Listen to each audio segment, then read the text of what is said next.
The conference room felt like a refrigerator, not because of the temperature, which was probably a bland 72 degrees like every other corporate space I'd ever been in, but because of the sterility. The air was still scrubbed clean of any personality, just like the brushed steel table and the black leather chairs that exhaled a faint sigh when you sat in them. On one side sat Carol from HR, a woman whose face was permanently arranged in an expression of mild professional concern. On the other side sat Adrienne, my supervisor, her hands folded neatly on the table, a portrait of managerial poise. And then there was me, Landon, feeling like a specimen under glass. I knew why I was there. You always know. It's a change in the air, a series of meetings you're suddenly not invited to, a subtle shift in eye contact in the hallway. The machinery of your own removal hums just beneath the floorboards, and you're the only one who can hear it. Adrienne spoke first, her voice a smooth, polished instrument of regret. Landon, she said, we've had several conversations about your performance metrics over the last 2 quarters. We've discussed the need for you to be more proactive in the new integrated campaign system. Her words were a carefully constructed fiction, each one a brick in a wall she'd been building around me for a year. The conversations she mentioned were ambushes in my one-on-ones, where vague criticisms were lobbed like smoke grenades, leaving me with nothing concrete to grasp, nothing to fix. The new integrated campaign system was a mess she'd championed, and I'd been tasked with salvaging, working late nights to patch its gaping holes while she took the credit for its strategic implementation.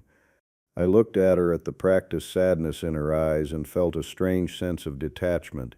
It was like watching a movie where I knew the ending. I wasn't angry yet, I was just watching. I was watching a master at work.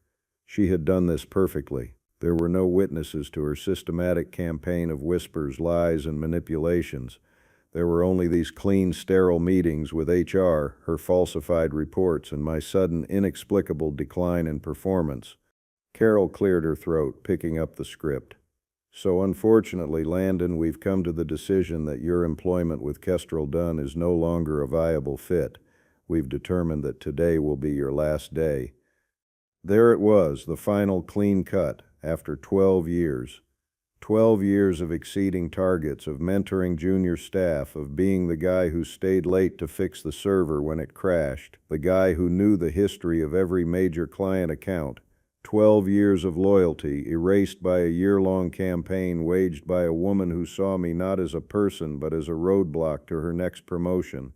Adrienne leaned forward slightly, adding the final venomous touch of faux sympathy. I truly wish you the best, Landon. I hope you land on your feet. It was a flawless performance. Anyone watching would have seen a caring manager forced to make a tough decision about a struggling employee, but I saw her for what she was, a predator, and she knew I saw it. There was a flicker, a momentary glint of triumph in her eyes before it was buried again under the mask of professional sorrow. I didn't argue. I didn't protest. What was the point? The verdict had been decided long before I walked into this room. The jury had been tampered with. The evidence had been fabricated. So I just nodded slowly. I understand, I said. My voice was unnervingly calm. I think my calmness unsettled them more than any outburst would have. It wasn't in their script. A disgruntled employee was supposed to be angry, to cause a scene. I was just empty.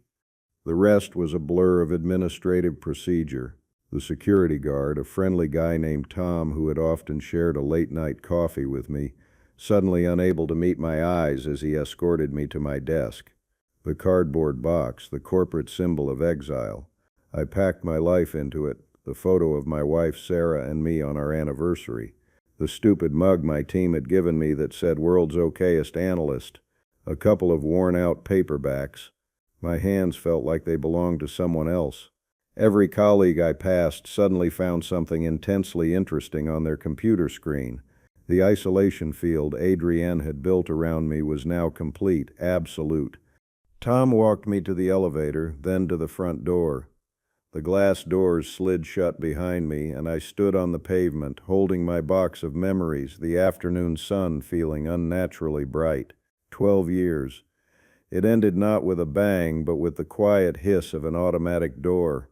I walked to the parking garage, my footsteps echoing in the concrete emptiness. I put the box on the passenger seat of my car, got in, and just sat there. I didn't start the engine. I just sat in the silence, the hum of the garage's fluorescent lights the only sound, and that's when the emptiness began to recede, replaced by a cold, heavy certainty. She had been so smart, so careful. She had made sure there were no witnesses. But arrogance, I thought, arrogance leaves its own kind of evidence. She thought she'd won. She thought it was over. In reality, it had just begun. The drive home was an exercise in autopilot. My hands knew the turns, my foot knew the pressure for the brake and the gas, but my mind was a million miles away, replaying that meeting in the sterile, cold room. The world outside my windshield seemed to be moving in slow motion, the colors muted, as if a gray filter had been placed over everything. I remember pulling into my driveway and just sitting in the car for a full 5 minutes, the cardboard box on the seat beside me like a silent, mocking passenger. It wasn't just a box of personal effects, it was a container of my professional identity, and it felt impossibly light. When I finally walked through the door, my wife Sarah was in the kitchen. She took one look at my face, at the box in my hands, and the smile she had been wearing vanished. She didn't have to ask, she just knew. She came over, took the box from my hands, set it on the floor, and wrapped her arms around me. I think that was the first moment it became truly real. I stood there, stiff and unresponsive for a second, before I sagged against her, the full weight of the day, the year, finally crashing down on me. I didn't cry. It was something deeper than that, a hollow ache that started in my chest and spread through every limb. It was the feeling of being erased. We didn't talk much at first. She made me a cup of tea, the way she always does when I'm stressed, and we just sat at the kitchen table. The late afternoon sun streamed through the window, illuminating dust motes dancing in the air. It felt surreal, this peaceful domestic scene playing out against the backdrop of my professional demolition. "What did they say, Landon?" she finally asked, her voice gentle. I recounted the meeting, the words sounding hollow and rehearsed even to my own ears, performance metrics. Not a viable fit, best of luck. As I spoke, the numbness began to wear off, replaced by a slow, burning anger. But underneath the anger was shame. How had I let this happen? How had I been so completely outmaneuvered? That's when the flashback started, not in a cinematic whoosh, but as a slow, toxic drip of memories, each one a piece of the puzzle I had been too blind or too loyal to put together. I remembered Adrienne's first day, a year and a half ago. She'd swept into the office like a conquering hero, fresh from a top-tier business school, armed with a dazzling smile and a vocabulary composed almost entirely of corporate buzzwords: synergy, optimization, disruptive innovation. We were all supposed to be impressed, and for a while I was. She seemed sharp, energetic, a welcome change from my previous boss who had been coasting towards retirement. The first red flag came a month in. I had put together a detailed proposal for restructuring our client data analysis, a project I'd been working on in my spare time for months.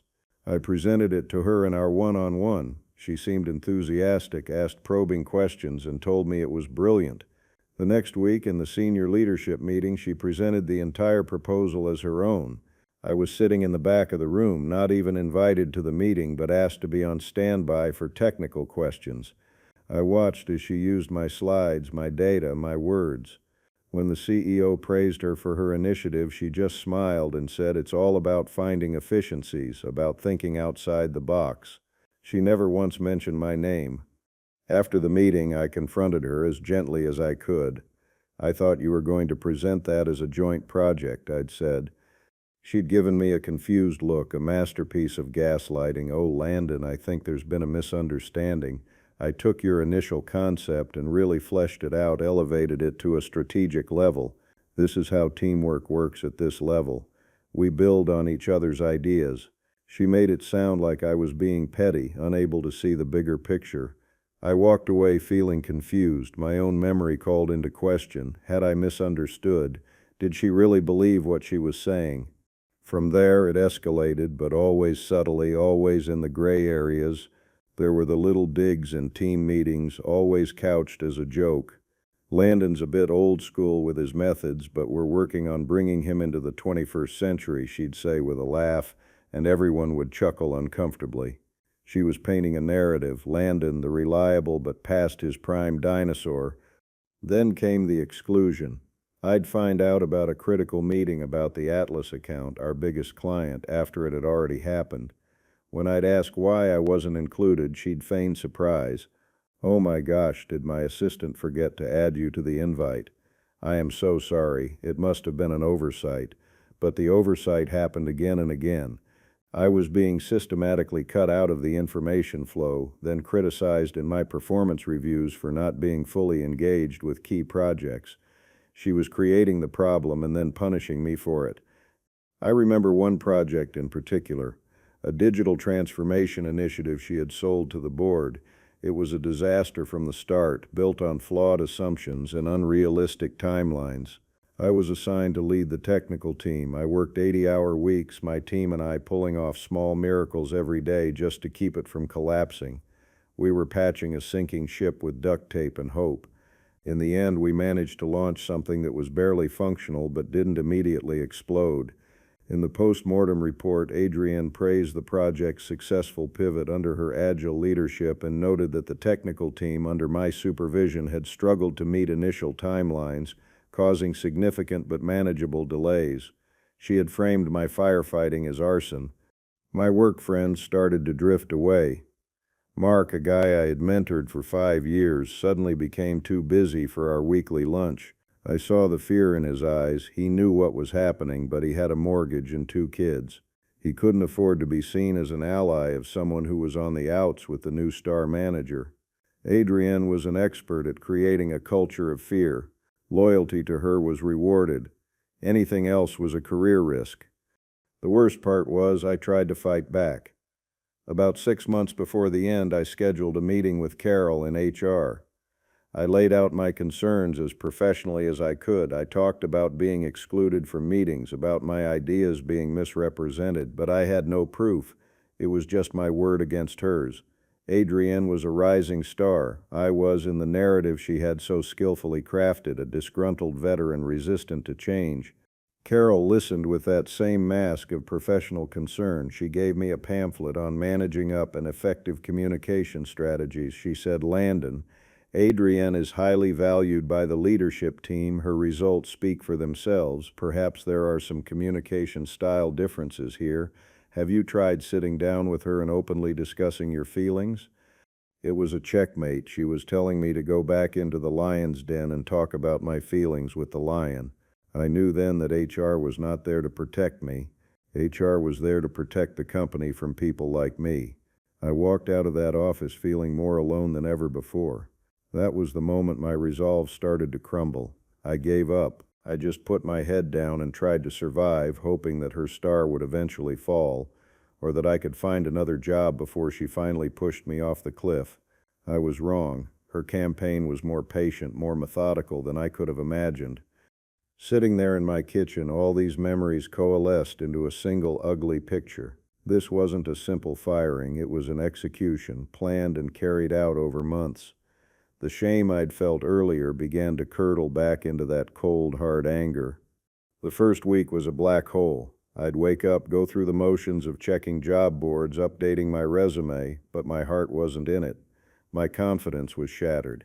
Every job description that asked for a dynamic, proactive team player felt like a personal attack. I started running. Long, punishing runs through the neighborhood, trying to sweat out the bitterness, the feeling of helplessness. I'd come home exhausted, but the knot in my stomach remained. One evening, after a particularly brutal day of silence from the half-dozen applications I'd sent out, Sarah sat me down on the sofa. She turned off the TV, took my hands in hers, and looked me straight in the eye. "Landon, this has to stop," she said, her voice firm but full of love. "You're letting her win. Right now you are letting her live in your head, rent-free, and destroy you from the inside out. Is that what you want?" "What am I supposed to do, Sarah?" I asked, my voice barely a whisper. "It's over. She won. She has all the power, all the evidence. I have nothing." No, she said, squeezing my hands, you have the truth, and you have your dignity. You can't let her take that too. This isn't just about a job anymore, this is about who you are. She didn't just fire you, she tried to erase you. You cannot let her get away with that. You have to fight back. Her words were like a splash of ice water. Fight back. The thought had seemed impossible, pointless. But hearing it from her, seeing the fire in her eyes, something shifted inside me. The exhaustion and defeat that had been my constant companions for a week began to recede, replaced by a flicker of something else, resolve. I thought about Adrienne's arrogance, her supreme confidence, the way she had smiled that little triumphant smile in the meeting. She believed she was untouchable, and in that belief, maybe, just maybe, she had gotten sloppy. People who think they're the smartest person in every room often have the biggest blind spots. They underestimate everyone else. They get comfortable. What if she wrote something down, I said, more to myself than to Sarah. What do you mean? People like her, they're performers. They need an audience. She wouldn't just do all this in a vacuum. She'd need to brag about it to someone. The thought was a tiny seed, but it started to grow, branching out into possibilities. A text message, a chat, an email. Sarah's eyes lit up. From her work computer? Maybe, I said, the gears in my mind finally slowly beginning to turn again. Maybe she was smart enough not to, but maybe she was arrogant enough to think it didn't matter. The next morning I didn't open the job boards. I opened a search engine and typed wrongful termination lawyers near me. The fog of the past week began to lift, replaced by the cold, clear light of a singular purpose. I wasn't a victim anymore. I was a man with a plan. Finding a lawyer felt like a monumental task, a first step into a world I knew nothing about. I didn't want a generalist who handled slip and falls in divorce cases. I needed a specialist, a shark. I spent 2 days researching, reading reviews, and making a short list. I was looking for a specific kind of reputation, someone who wasn't afraid to go up against big corporate legal teams. That's how I found David Chen. His website was no frills, his bio short and to the point. He'd spent 10 years as a corporate defense lawyer before switching sides. He knew their playbook because he had helped write it. I scheduled a consultation, my stomach churning with a mixture of hope and dread. I walked into his small, tidy office, a stark contrast to the sprawling, ostentatious lobby of Kestrel Dunn. David Chen was a man in his late 40s, dressed in a sharp but not flashy suit. He had a calm, intense demeanor, and when I sat down, he just listened. He didn't take notes for the first 20 minutes. He just watched my face, letting me pour out the entire sordid story of the past year. I told him everything: the stolen credit, the gaslighting, the social isolation, the fabricated performance reviews, the final sterile meeting. I ended by saying the one thing that had been haunting me. The problem is, I have no proof. It's my word against hers. She was too smart to ever have a witness. When I was finished, David leaned back in his chair and steepled his fingers. He was quiet for a long moment, and I felt my hopes begin to sink. He was going to tell me I didn't have a case. Then he spoke, his voice measured and precise. Landon, in my experience, people like Adrienne are not as smart as they think they are. They're driven by 2 things, ambition and ego. The ambition makes them ruthless, but the ego, that's what makes them sloppy. A truly smart person would be content with their quiet victory, but an arrogant person needs to tell someone about it. They need validation, they need to brag. He leaned forward, his eyes locking onto mine. You're right, we don't have proof, yet. Our job is to get it. Your case isn't unwinnable, it's just unopened. That single sentence, it's just unopened, was like a key turning in a lock I didn't even know was there. It reframed my entire situation. I wasn't at the end of a story, I was at the beginning of a new one. David then walked me through the process. He explained that we would file a lawsuit for wrongful termination and creating a hostile work environment. The lawsuit itself was just the opening move. The company's first reaction will be to dismiss you, he said. They'll send us a lowball settlement offer attached to an ironclad non-disclosure agreement. They'll expect you to take the chump change and disappear. We will reject it. because the money isn't the point, not yet. The point is to get to the discovery phase, and that's when he explained the power of e-discovery. He told me that once a lawsuit is filed, both sides are legally obligated to exchange relevant information. That included documents, records, and most importantly, electronic communications. We're going to ask for everything, David said. Her emails, her internal chat logs, her calendar entries. We'll specifically request all communications where your name is mentioned. I felt a surge of adrenaline. Can they refuse? Oh, they will, he said with a thin smile. They'll fight us tooth and nail. Their lawyers will file motions to quash, claiming it's a fishing expedition, that it's an invasion of Adrian's privacy. They'll argue that her emails to her friends, even if sent from a work account on a work computer, are personal and not relevant. And are they? I asked. Not if she was using company time and company resources to orchestrate a campaign against a company employee, David countered. That makes it a business matter. It's our job to convince a judge of that relevance, and I'm very, very good at my job. The plan felt audacious, almost impossible. It was a long shot based on a hunch about Adrian's personality, but it was the only shot I had. I told him to move forward. The first thing David had me do was write everything down. He gave me a stack of legal pads and told me to create a detailed timeline of every single slight, every manipulative comment, every suspicious meeting I was excluded from. Dates, times, what was said, how it made you feel. Everything. No detail is too small, he instructed. For the next week, I became an archaeologist of my own pain. I dug through old emails, calendar appointments, project notes. Each memory was a small cut, but for the first time it felt productive. I wasn't just reliving the trauma, I was weaponizing it. I filled 3 legal pads with my small, neat handwriting. It was a chronicle of a systematic takedown. When I handed the stack to David, he nodded slowly. Good, he said. This is our map. A few weeks later, the lawsuit was officially filed. A process server delivered the papers to Kestrel Dunn's corporate headquarters. I imagine the moment it landed on a desk in the legal department, the ripple of alarm. Just as David predicted, within a week an offer came back. It was insulting. A few months' severance, less than what I would have received in a standard layoff, in exchange for my complete and total silence forever.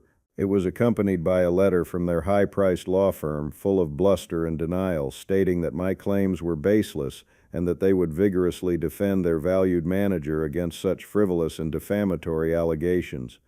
I felt a pang of doubt. They were so confident. What if I was wrong? What if Adrian really was that disciplined? I called David. He just laughed. Right on schedule, Landon. This is posturing. They're trying to scare you off. Don't worry, the real fight hasn't even started. He sent back a 1-sentence rejection of their offer. The battle for discovery began. It was a slow, grinding war of attrition fought through legal motions and briefs.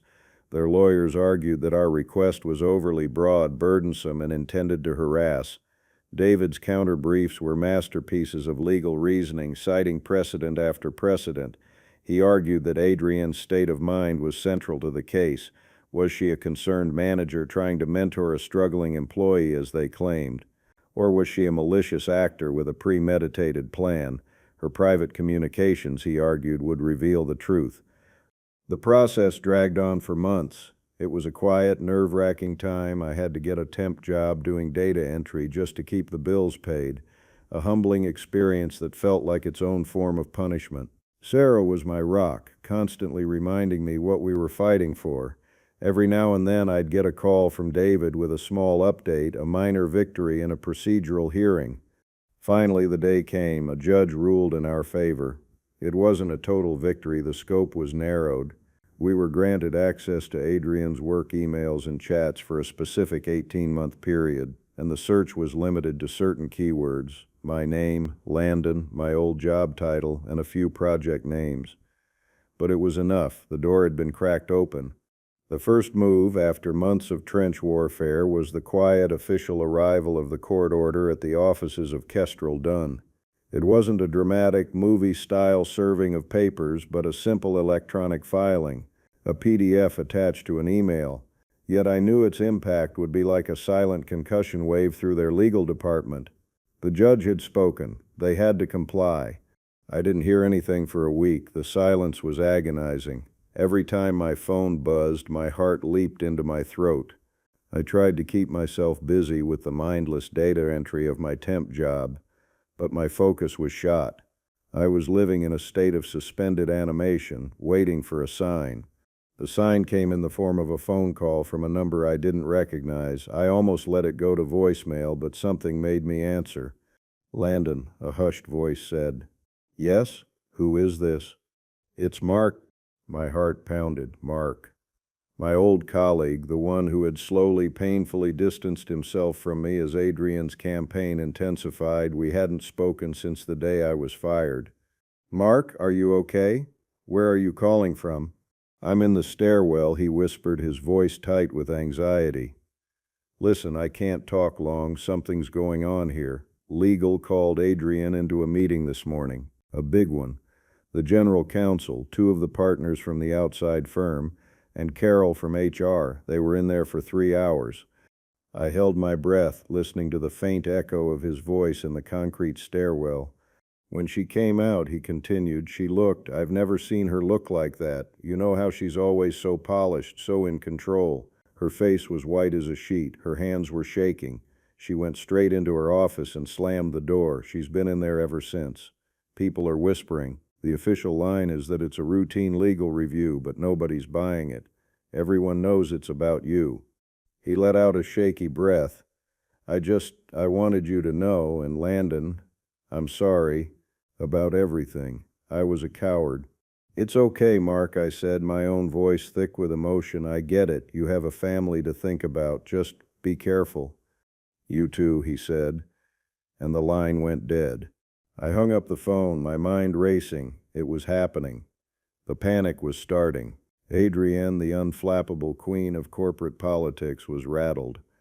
For the first time, she was no longer in control of the narrative. A few days later, David called. "Okay, Landon," he said, a weary but determined edge in his voice. "They've started the data dump, and they're playing dirty." He explained that the company's lawyers had complied with the letter of the court order, but not its spirit. They had handed over a mountain of data, over 50,000 emails, chat logs, and documents. It was a classic document dump strategy. Bury your opponent in so much irrelevant information that they can't possibly find the one or two crucial pieces that matter. They were hoping to exhaust our resources, to make us miss the needle in the digital haystack. "They've included everything," David said. "Company-wide newsletters, spam, IT maintenance alerts from 2 years ago. It's a mess. But the needles are in there somewhere. We just have to find them." The next few weeks were a new kind of hell. While David's small team of paralegals armed with e-discovery software began the painstaking process of sifting through the data, I was left to wait. The hope that had surged after the judge's ruling began to seep away again, replaced by a gnawing doubt. What if she really had been smart enough to use her personal phone for anything incriminating? What if this whole expensive, emotionally draining process was for nothing? What if the haystack was just a haystack? I was at my temp job, staring blankly at a spreadsheet of shipping codes when my personal cell phone rang. It was David. It was 9 o'clock at night. My blood ran cold. He never called this late. "Landon," he said. His voice was different. It was stripped of all legal formality. It was the voice of a hunter who had just cornered his prey. "Are you sitting down?" "I am now," I said, sinking into my worn-out office chair. There was a rustling of paper on his end. "We got her," he said, his voice a low, triumphant hum. "We got it all. The woman is not only a bully, she's a diarist." My heart felt like it was going to beat out of my chest. "What did you find?" I could hear him smiling through the phone. "It's better than I ever could have imagined." She used her work email like a personal journal. She wrote long, detailed emails to a couple of her besties from business school. She couldn't help herself. She had to brag.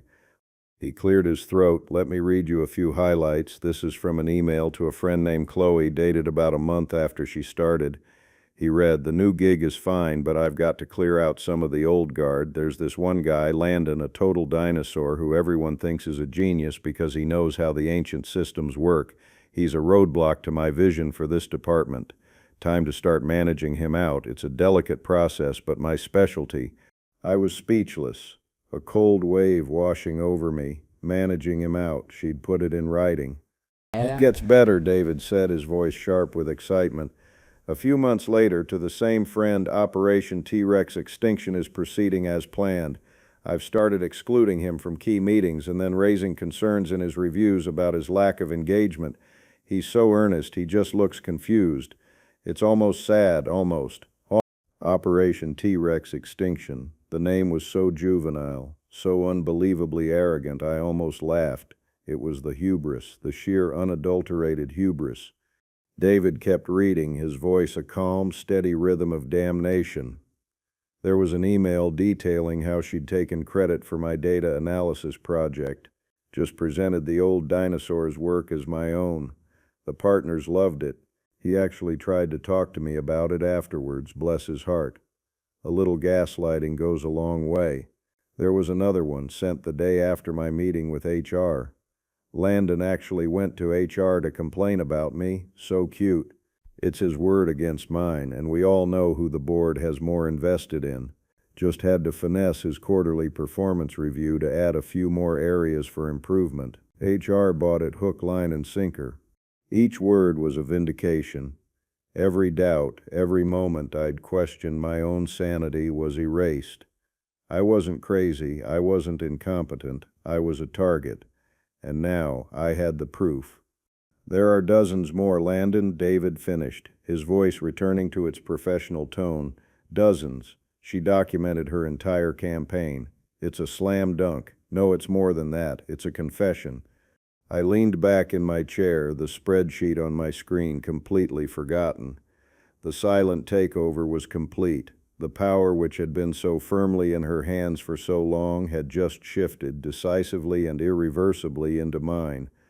The moment David confirmed he had the emails, the entire dynamic of the case inverted. We were no longer the plaintiffs begging for a settlement. We were the holders of a ticking time bomb, and Kestrel Dunn's legal team knew it. The power shift was palpable, a change in barometric pressure that I could feel even from my exile.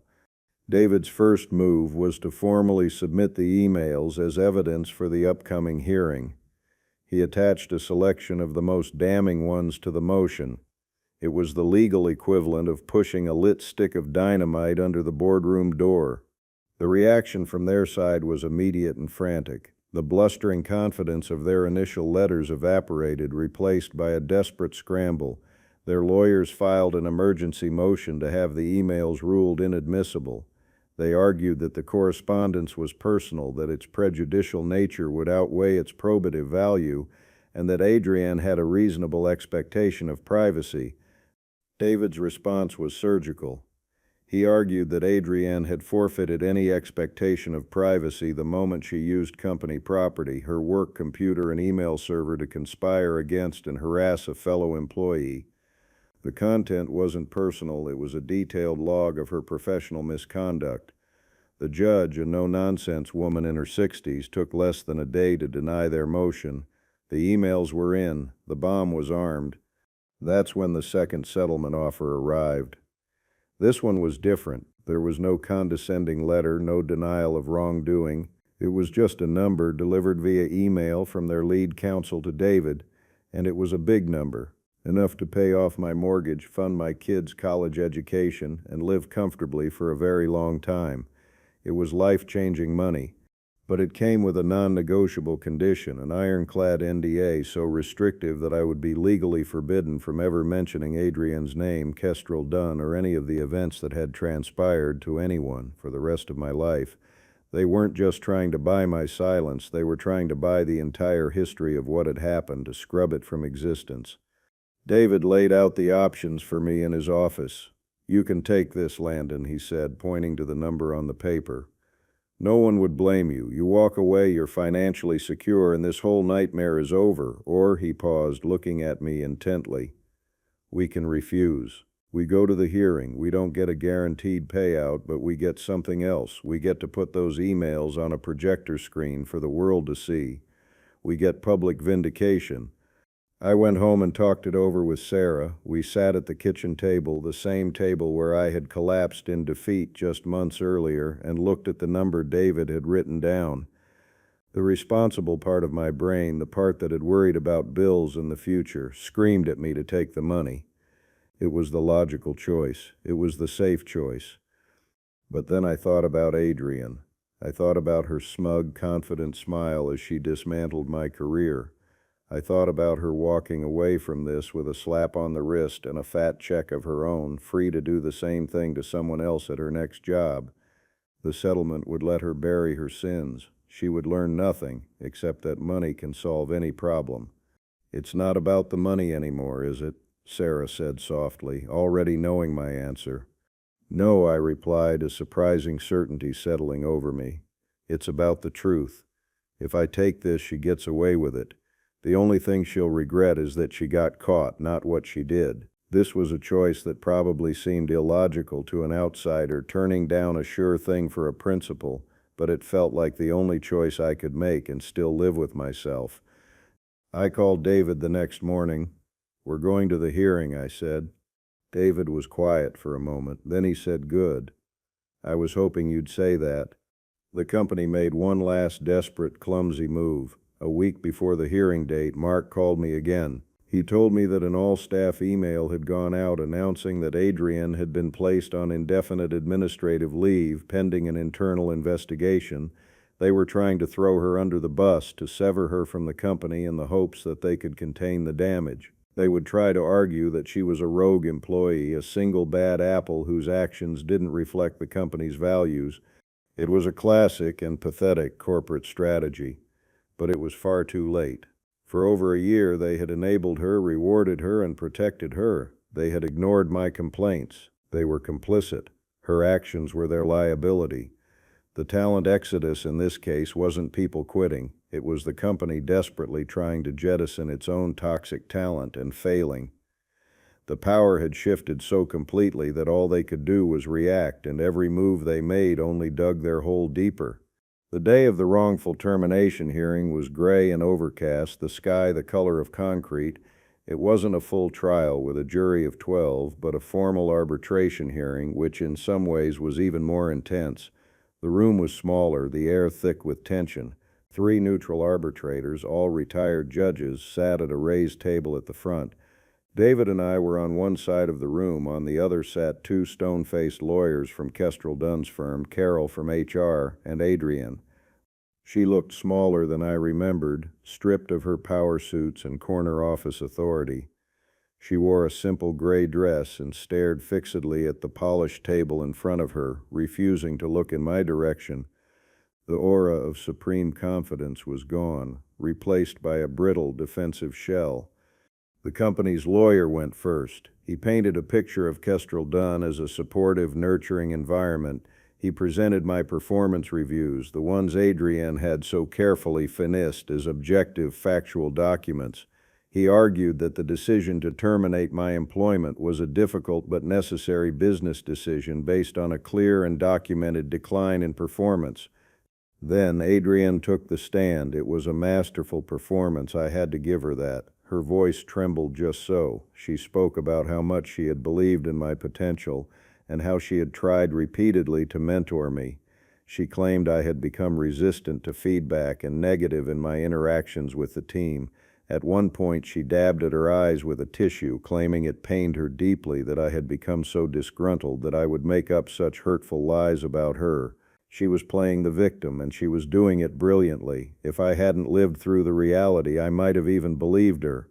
When it was David's turn to cross-examine, he was deceptively gentle. He didn't shout or point fingers. He walked slowly towards the stand, his hands in his pockets. "Miss Dubois," he began, his voice calm and conversational. "You testified that you felt Mr. Landon's performance was subpar. Is that correct?" "Yes," she said, her voice regaining a bit of its old confidence. He was struggling to adapt to our new strategic direction. And you testified that you never discussed his employment situation or your feelings about him with anyone outside of official company channels, is that right? Of course not, she said, looking at him as if the question were absurd. That would be highly unprofessional. Highly unprofessional, David repeated softly, letting the words hang in the air. He turned away from her and walked back to our table. No further questions for this witness. However, the plaintiff would now like to present Exhibit A for the panel's consideration. An aide set up a large projector screen. David handed a memory stick to the clerk. A moment later, an email appeared on the screen, magnified so everyone in the room could read it. It was the first one. The subject line was, "New gig, old problems." The recipient was her friend Chloe, and there, in black and white, were the words, "Time to start managing him out." David didn't need to say a word. A collective, quiet intake of breath seemed to suck the air out of the room. I risked a glance at Adrienne. The color was draining from her face. Her mask of composure was cracking. David clicked to the next email. The screen was now filled with the words, "Operation T-Rex extinction is proceeding as planned." He clicked again. A little gaslighting goes a long way. He clicked again. HR bought it hook, line, and sinker. He proceeded through a dozen more emails, reading each one aloud. His voice was flat, clinical, and utterly devastating. He wasn't just presenting evidence, he was narrating the secret diary of a corporate sociopath. With each click, another layer of her meticulously crafted professional identity was stripped away, revealing the ugly, petty vindictiveness beneath.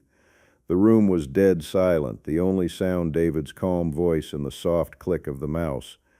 I watched the faces of the three arbitrators. Their initial expressions of detached neutrality had been replaced by masks of cold, unconcealed disgust. They weren't just looking at evidence, they were witnessing the raw, documented anatomy of a betrayal. When David was finished, he simply said, "The plaintiff rests." The lead lawyer for Kestrel Dunn stood up, but he had nothing to say. His entire case had been built on Adrienne's credibility, and David had just reduced that credibility to ash. The lawyer looked at his notes, then at his client, then at the arbitrators. He opened his mouth, then closed it. "No response, Your Honors," he mumbled, and sat down. The head arbitrator announced they would take a brief recess to deliberate.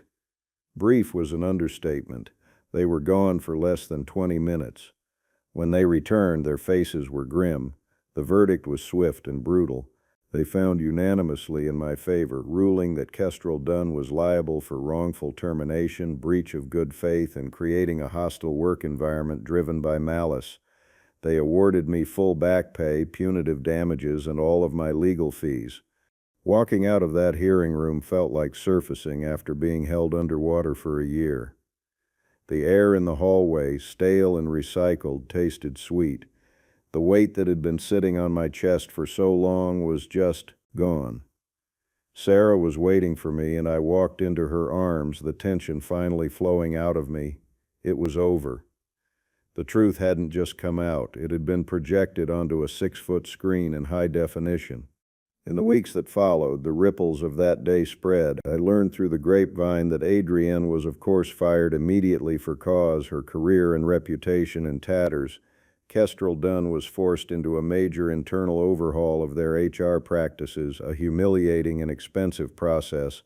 Mark called me, not in a whisper from a stairwell, but from his desk. He said the fear that had permeated the office under Adrienne was gone, replaced by a sense of relief. He congratulated me, and this time he sounded like his old self. For me, the vindication wasn't just in the money, though it provided a security I'd never known. The real victory was in reclaiming my own story. I didn't try to find another corporate job. The thought of stepping back into that kind of environment with its politics and hidden agendas made my stomach turn. Instead, I took a portion of the settlement and did something I'd only ever dreamed of. I started my own consulting firm, Land and Strategic Analysis. It was just me, a laptop, and a home office. My first clients were companies that had worked with me in the past, a few of whom had left Kestrel Dunn when they heard what had happened. They hadn't hired the corporation, they had hired me, my expertise, my integrity. My new workplace reality was a quiet room in my own house, the sound of birds outside the window, and a calendar full of calls with people who respected my work.